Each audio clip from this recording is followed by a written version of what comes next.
Hey everyone, this is Pastor Dane Johansson from Agros Reformed Baptist Church in Gilbert, Arizona. Today I wanted to look at the Reformation Heritage KJV Study Bible and the three examples that I have of it: the premium goatskin, the Vachetta Calfskin, and the Dilara Leather, which is Calfsplit. So I just wanted to give a brief overview. I didn't see anything on there. I don't have the premium hardcover, but it is very nice. People in my congregation have it. A few different people. It is really, really nice. Smythe sewn. All these are going to be Smythe sewn of the highest quality paper, binding, and obviously the content also is phenomenal in my opinion. So you can see the Calfsplit Dilara leather there on the end. So I'll just take a minute to look at each three of these covers. So first is the premium goatskin. It's obviously edge lined. I think this might be a synthetic liner. I'm almost positive it is. Either way, it's really nice. It feels like leather. It is just liquid soft, especially with the book block, and I'll explain why I don't use this one that much anymore. It has to do with how supple and soft it is, but you can see it's tabbed in right there. Standard way. These are all made by Youngblood, at least bound. I think they might be printed here. I don't have the dates of when each of these were bound, but I know I got this in August 2014. So anyway, it's got some of these presentation pages. You can see even from the beginning there, it lays flat for marriage, family records, important events, and then you have the title page, and it is art gilt page edges. The paper in this one seems to be a little bit different. Seems a little bit more sturdy, even than these other two, though the paper in these is equally as nice. So I don't know if it has to do with the printing date or what. There's some of the copyright information. And if you're unfamiliar with the Reformation Heritage King James Study Bible, it was put out by Joel Beakey as the head editor. He is the founder, president, professor of systematic theology and homiletics over at Puritan Reformed Theological Seminary.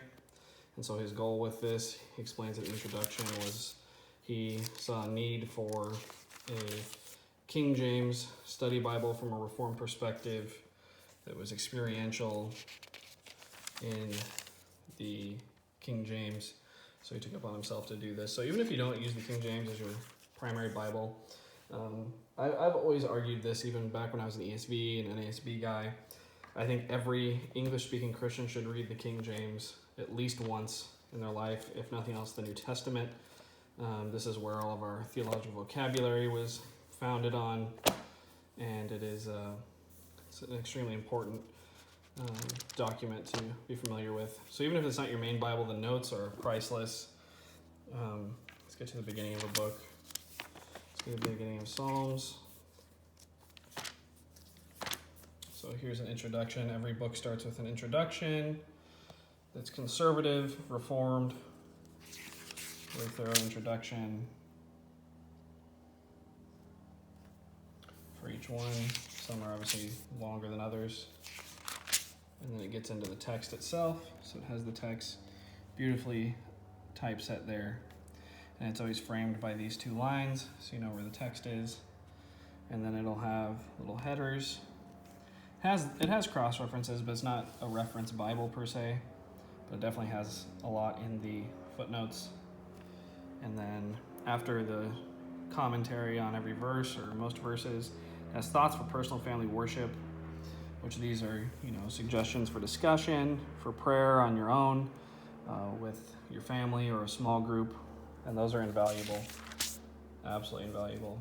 And then sprinkled throughout, there are these articles, like the means of grace. So there'll be these little articles printed on the same paper, but in a gray scale background. So anyway, I use this Bible pretty extensively. And let me just show you an example of how good this paper is.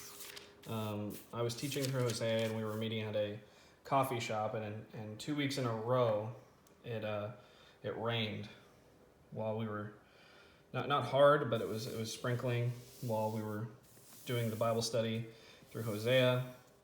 And also, as I'm studying, I'm writing notes and stuff. Obviously, the pages get kind of wrinkled up from your hand oils or sweat. But let me just show you this paper. I mean, this thing was almost completely crinkled up. You can see those, if I can get to focus for you. There you go. You can see how crinkly that paper is, but it's still intact. I mean, this thing should have been like rolled up like most paper does. How much writing and everything else was done in it. And it stayed perfectly fine. It has kind of a different texture now from the water and the hand oils, but other than that, it's good. So it's just a phenomenal paper. Now what's interesting or amazing about this Bible is on top of all those articles you have throughout the text, in the back you have your study helps. So there's your study helps, and it starts with how to live as a Christian, and these articles, you can read this as your devotional in the morning. Each one of these are a page.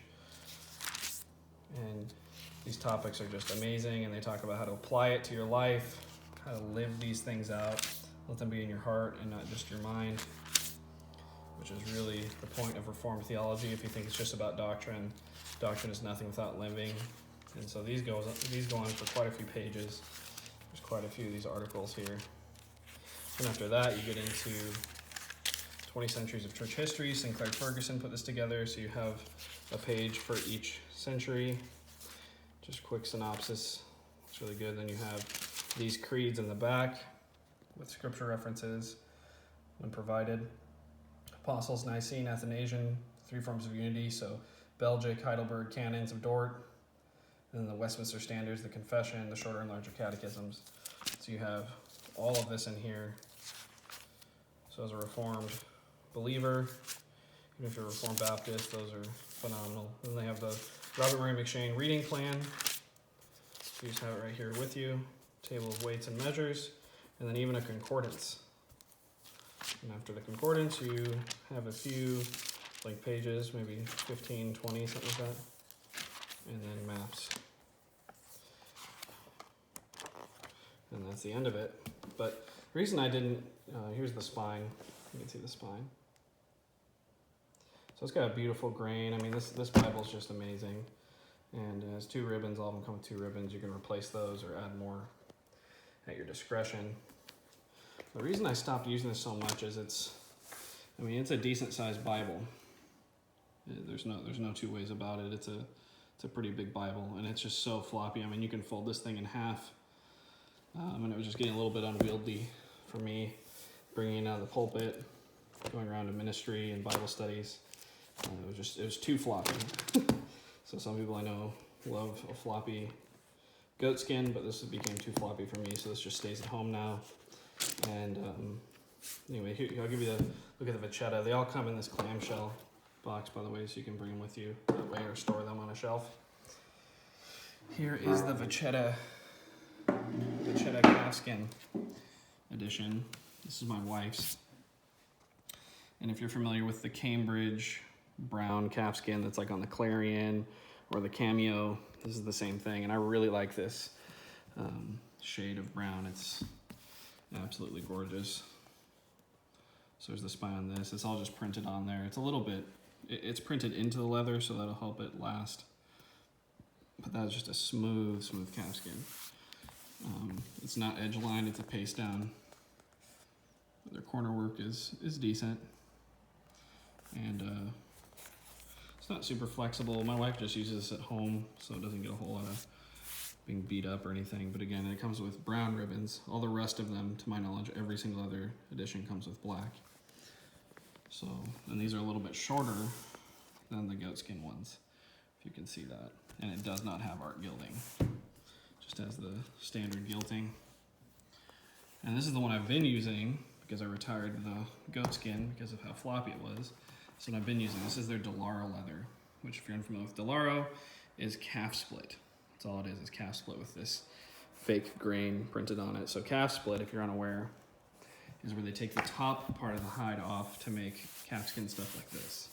This is the top part of the hide. Obviously it's still been treated and hair removed and everything like that. This is the top. So when they cut this off and peel it away, what's left underneath is this. And it's still, you know, real leather, luxurious. And then they print this grain on it after they treat it. So again, same thing. These don't appear to be etched in too much, but it has a really great feel. It's nice and durable, and it breaks in really nice too. But again, 2 ribbons. You can see that grain. Now, if you've seen people do reviews on Calfsplit, but there's a brother, a Presbyterian brother on here, and Matthew Everhard, and he's done with one of his Cambridge Pit Minions and ESV in brown Calfsplit, how it lasted over 5 years of daily hard usage, and it begins to flake away and change color and stuff. It actually looks really cool, but that's something to be aware of. But this is on the lower side, I think on their site. This one only goes for something like $54. I think this is $75, and this is $180. So these are the price differences. And then the premium hardcover, I think, is $30 or $40. The premium hardcover, the page edges are squared, not rounded like that. So that's one thing to keep in mind. But this is just a beautiful, beautiful Bible, guys. I use the Z Bright highlighters. Doesn't bleed through.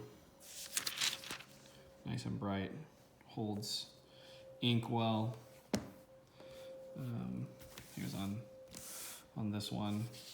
I have some writing with a Pigma Micron. So anyway, that's the 3 leather options anyway. I think there's a genuine leather as well. And then from the first run they did of them, there's a Montana Cowhide, which is pretty nice, but it wasn't printed by Youngblood, so the binding is not as nice. But this is a fantastic Bible, especially if you're Reformed, whether you're Reformed Baptist, Presbyterian, Dutch Reformed, American Reformed, whatever you are, Anglican Reformed. This is going to be an amazing study Bible that's going to really liven up your faith and teach you how to apply doctrine. So I highly recommend it. I'll put links in the bottom. But the main reason I did this is I haven't seen any in-depth reviews or any reviews showing the cover of either the Calfsplit Dilara Leather here or the Vachetta Calfskin. So I thought it'd be a good idea to put these up for people who are interested in seeing this. Awesome, guys. God bless you.